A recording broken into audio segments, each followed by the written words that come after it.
Isang masaya at mapagpalang araw na naman para sa ating lahat mga kapatid at mga ka-Godseed TV. Bago natin simulan ang ating topic para sa araw na ito, isang mahalagang paalala muna ang ating ibabahagi sa bawat isa. Ang bidyong ito ay nilikha upang maipahayag ang katotohanan na nakasulat sa banal na kasulatan ng ating Panginoong Diyos.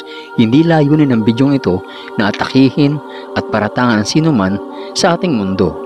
Ito'y naghahayag ng pawang katotohanan na nasusulat sa salita ng ating Panginoong Diyos.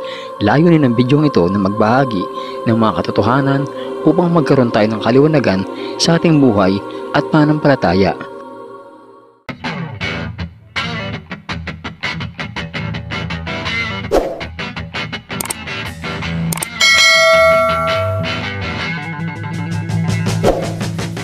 Isa ka rin ba sa mga dumadalangin at lumuluhod kay Birheng Maria?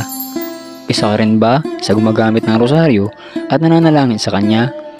Isa ka rin ba sa naniniwala na si Birheng Maria ang maglalapit sa iyo, sa Diyos at kay Kristo? Pwes kung isa ka sa kanila, para sa iyo ang video na ito. Si Birheng Maria ang ginamit ng Diyos na instrumento upang ipaglihi at ipanganak at palakihin ang ating Panginoong Jesucristo. Ngunit alam mo ba na hindi dapat siya sambahin ng mga tao? Si Maria ay naging parte ng plano ng Diyos na pagligtas sa mga tao. Ngunit hindi siya Diyos. Siya ay tao at karaniwang babae na naging kalugod-lugod sa Diyos, kaya siya ginamit upang ipaglihi ang Mesiya o ang Kristo, ang ating Panginoong Hesus. Narito ang isa sa mga patunay na si Birheng Maria ay hindi isang Diyos. Siya ay kaaya-ayang babae at kalugod-lugod sa paningin ng ating Panginoong Diyos, kaya siyang napili upang maglihi, magpalaki at mag-alaga sa ating Panginoong Jesucristo, ang Mesiya. Nang ibalita ni Gabriel kay Maria na siya ang napili ng Diyos upang magdala ng banal na Espiritu Santo at siya'y maglilihi kahit siya isang birhen, siya ay kay Gabriel. At ito ang kanyang tugon. Lucas chapter 1 verse 38. Sumagot si Maria, "Ako'y alipin ng Panginoon." Ang tinutukoy niya ay ang Panginoong Diyos. "Mangyari nawa sa akin ang iyong sinabi," tugon niya kay Gabriel. Pagkatapos, umalis na ang anghel. Iyan ang isa sa mga patunay na si Birheng Maria ay hindi isang Diyos at hindi dapat dalanginan, sapagkat siya rin ay umaasa ng kanyang kaligtasan sa ating Panginoong Diyos. Malinaw ang kanyang pagkakasabi sa harapan ng anghel na si Gabriel. Alam niyo ba na ang aral sa pagrosaryo, pananalangin kay Maria, paglapit sa kanya upang makalapit sa Diyos ay hindi naayon sa salita at aral ng ating Panginoong Diyos? Ito hindi naayon sa Biblia. Lalong lumaganap ang paniniwala na si Maria ay may kapangyarihan at siya ang magiging daan upang maging malapit tayo sa Diyos nang maglabasan ng mga balita na mayroong mga aparisyon na nagpapakita, at pinapaniwalaan nila ito na ito raw ay si Maria. Pinapangalanan nila ito ayon sa lugar kung saan nila ito nakita, at patuloy nga lumaganap ang ganitong aral sa mga tao sa buong mundo. Patuloy nga lumaganap ang aral ukol sa pananalangin kay Maria upang ang tao ay mapalapit sa Diyos gamit ang rosaryo, kahit pa ito ay hindi nasusulat sa banal na kasulatan sa salita ng ating Panginoong Diyos. Kahit batid ng mga pari sa simbahang Katolika na ang pagsamba at pananalangin kay Maria ay hindi nasusulat at naaayon sa banal na kasulatan ng Panginoong Diyos, kanila itong pinanghawakan sapagkat marami na ang naniwala rito. Marami nang naging tagasunod sa paniniwala sa pananalangin kay Maria at sa rosaryo. Kaya nahirapan na silang baliin at bawiin na ito ay mali at hindi naaayon sa banal na kasulatan sa Biblia. Patuloy na pinalaganap at pinanghawakan ng mga kaparian ang aral patungkol sa pananalangin kay Maria gamit ang rosaryo. Ito ay hindi nakasulat at naaayon sa aral ng ating Panginoong Diyos, sapagkat malinaw ang sinasabi ng banal na kasulatan. Sa Juan 14:6, sinasabi ng Panginoong Jesucristo, "Ako ang daan, katotohanan at ang buhay. Walang makapupunta sa Ama kundi sa pamamagitan ko." Yan ang sabi ng ating Panginoong Jesucristo. At dahil nga hindi naaayon sa aral ng salita ng Diyos ang mga aral patungkol kay Maria at sa rosaryo, sinasabi ng kaparian na sila ay hindi nagsasalig sa Biblia, sapagkat ito raw ay hindi haligi o pundasyon ng katotohanan.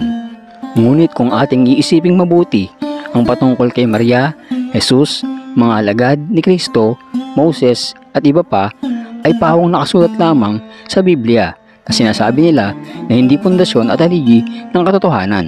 Kung gayon ay lalabas na pawang kasinungalingan lahat ng pinapahayag nila patungkol sa simbahan, kay Maria, sa mga disipulo at kay Kristo, sapagkat hindi nga sila salig sa katotohanan sa Biblia. Malinaw na si Kristo ang pinako at hindi si Maria. Si Kristo ang bugtong na anak ng Diyos at hindi si Maria. Pinaglihi lamang siya ni Maria at siniluwal, ngunit siya ang tagapagligtas. Kaya dapat dumiretso tayo kay Jesus kung tayo ay tatawag sa ating Panginoong Diyos, Ama, sapagkat siya ang bugtong na anak at siya ang tanging daan, katotohanan at ang ating buhay. Tandaan po natin mga kapatid na dapat tayo ay dumiretso sa ating Panginoong Kristo upang mapalapit tayo sa Diyos amang nasa langit, sapagkat siya lamang ang daan, katotohanan at ang ating buhay. Walang makapupunta sa Ama kundi sa pamamagitan niya at hindi si Maria.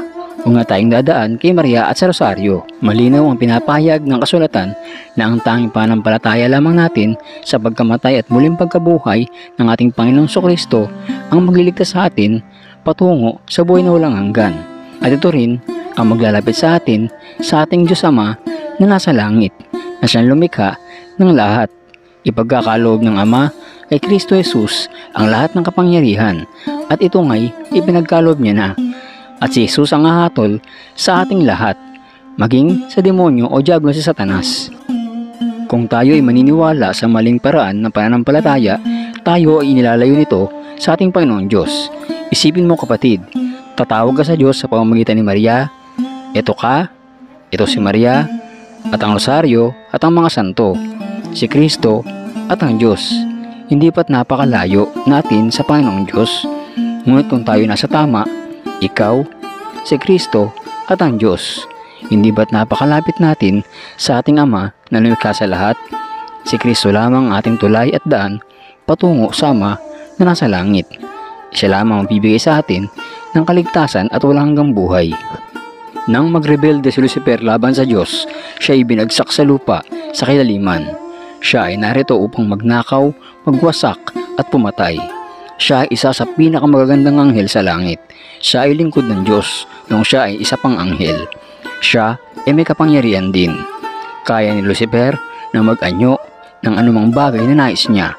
Siya ay narito ngayon upang manggulo sa katauhan. Kaya niya mag-anyo bilang isang anghel ng kaliwanagan. Ito ay nasusulat sa 2 Corinthians 11:14-15. Ito ang sinasabi, "And no wonder, for Satan himself keeps transforming himself into an angel of light. It is therefore nothing great if his ministers also keep transforming themselves into ministers of righteousness." Kaya ang mga aparisyon, maaaring ito ay si Satanas, nagpapanggap na si Maria, sapagkat si Satanas o si Lucifer ay kayang mag-anyo bilang isang anghel ng kaliwanagan. Dinadaya niya ang ating mga mata sa kanyang mapanlinlang na kapangyarihan. Kung mapapansin nyo, napakaraming tawag sa tinatawag nilang mga aparisyon ni Maria. Iba't ibang pangalan ang binibigay nila, bagamat ito ay pininiwalaan nila na si Maria.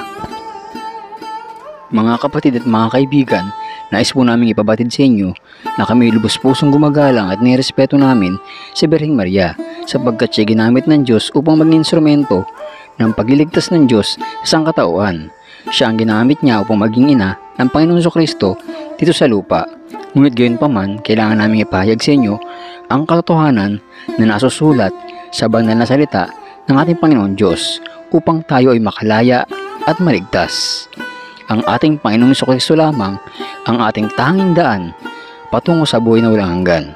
Dapat natin siyang tanggapin, sampalatayahan, at dapat tayo mamuhay sa kanyang mga salita at mga aral bilang isang Kristiyano. Pero syempre bago tayo magtapos para sa video natin para sa araw na ito, mag-words of the day muna tayo. Words of the day from the words of our God. Exodus chapter 34 verse 14. For you shall worship no other God, for the Lord, whose name is jealous, is a jealous God. And that's our words of the day from the words of our God.